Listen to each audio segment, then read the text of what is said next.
Hey soul family, today's day 2 of talking straight with you and having a yarn for 90 days in a row. And I've been thinking so much about who you are, like who are these people that would be interested in what I have to say, and who the people I've worked with for the last 20 years. Like, I know who you are. You are successful people. You are people that want more out of life. You're people that have reached sometimes the top of your career or the top of your life, and then you get to a certain point and you're like, there's more. Why aren't I as happy as I thought I would be when I get to this point? And one of the things that I know for sure, thank you Oprah, as I always say, thank you Oprah with her, I know for sure, is that if you watch my videos and you like them, then you are going to probably like most of the people that will watch the videos, and we will all like each other, because that's the experience I've had. I have met thousands of you, honestly, over the last 25 years or whatever. I met thousands of you, and I know that we get on straight away. We all do. So, and we have this deep soul connection because we are wanting to know things about how to be here. We want to learn how to be here on a deeper level. And so I've been doing a lot of YouTube searching, watching a lot of videos, reading books and that sort of stuff, trying to really think about what is it that the work that I've been doing for the last 20 years, why does that work differently from other people? And what is it about successful people that makes them unhappy? Like, I have met a lot of really highly successful, extremely successful people who get to a certain point where they realize they forgot to have a life. And your success in your career, business, etc., it's only going to get you so far. Even if you make millions and millions of dollars, you get to a point where it's like, I can't take this with me. That is not what life's about. When you're younger, like, those sorts of goals feel amazing. And I've just been watching Beast Games and looking at Mr. Beast, and he's still young. Like, he's still in his 20s. He's still excited by the next thing, the next thing, the next thing. But it gets to a point where working 7 days a week, which he does, is just exhausting. And you don't fuel up. You start so there's a few things that I have learned. And this was an incredible thing that I learned years ago from a Chinese doctor that I went to see. And what he talked about was that in Chinese medicine, there's 3 kinds of energies, pools in our body. One is finite, one is refuelable, and one is continuous. So the finite one is the base chakra. It's the grunt, and the just do, which we do when we're in our 20s and sometimes a bit in our 30s. But that energy runs out. And then once it's gone, it's gone. And which you see, people burn out. The next one is our emotional energy, the feeling energy, and that gets topped up by our spiritual energy, which of course is infinite. And so that is why it's really important for us to dive into what is our spiritual energy. Now, I think it's really interesting because spirituality for a long time was taken by spiritual dogma, churches, all of that sort of stuff. Like, this is the way it should be. But really, we have a human spirit. We feel it. There is if you go to a live game, you feel the energy, the electricity. If you go to a live show, like a live concert or something, you feel the electricity, the energy, the magic of the show. That's why we have the most amazing CDs, the most amazing, not even CDs, streaming now, where you can listen to the most incredible concerts and watch them or listen to them on incredible equipment. And it can be exhilarating, but nothing is as amazing as live. And that's why a lot of artists are making money from live shows more than anything else, because there's something about the human spirit. We feel it. The experiential nature of life is I think it's actually the most important thing, but we don't realize. We go into the doing and we go into the, right, this is what I have to do, this is what I have to do, and oh, I need more money or whatever it is. And we're not coming at it from what am I feeling? Is this right? Am I okay with giving this much of my life away, or am I okay with doing things this way? And it's a really interesting thing, because we tend to measure things by what we call success, like somebody being successful in terms of money or that sort of stuff. I once had a client that came to me because he'd come to, I'd had a shop at that point, and I had this guy, this gypsy guy. He was literally from a gypsy line, and his parents taught him how to do card reading, and their parents taught them and all that sort of stuff. So he was doing fortune telling at my shop, and this guy came for that. But I saw him and I was like, oh, he looks like the poorest person that I've ever seen. Like, he just had no love. Like, he looked like a skeleton the way he was walking around.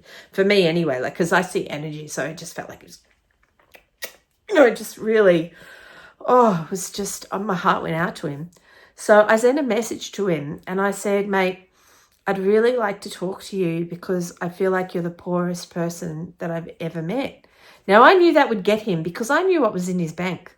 And I wasn't talking about wealth in terms of how much money you have in your bank. So he came to see me, and because he was intrigued, and I knew that saying that I thought he was poor would get him.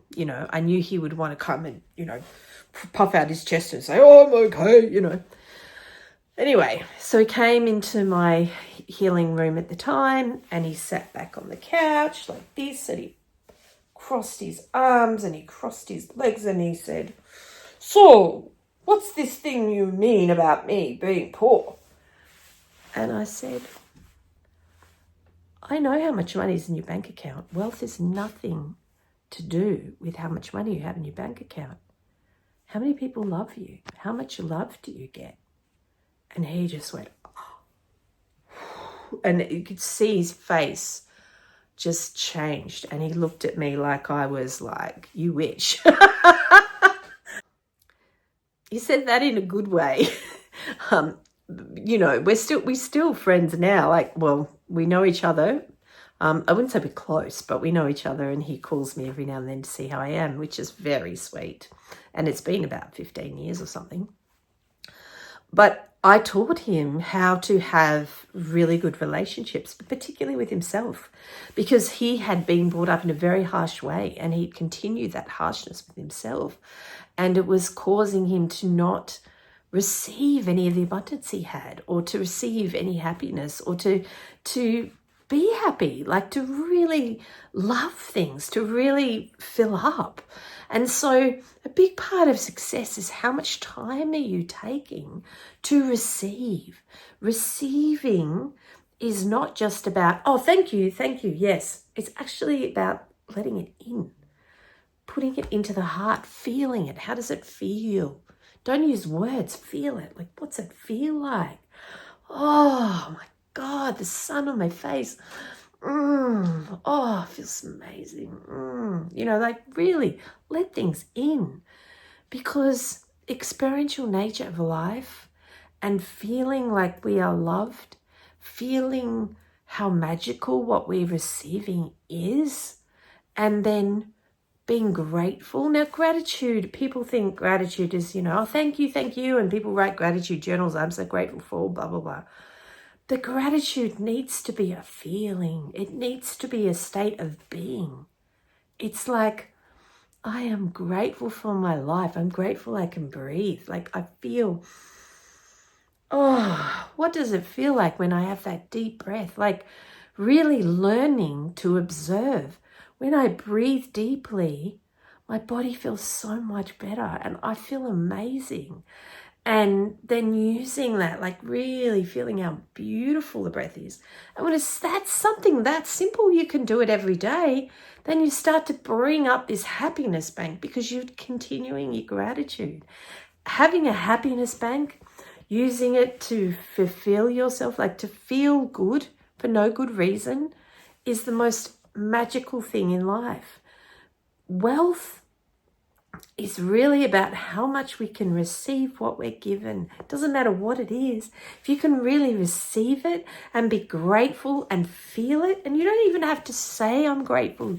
You don't even have to show people you're receiving it. It's about you. This is your experience. How are you feeling?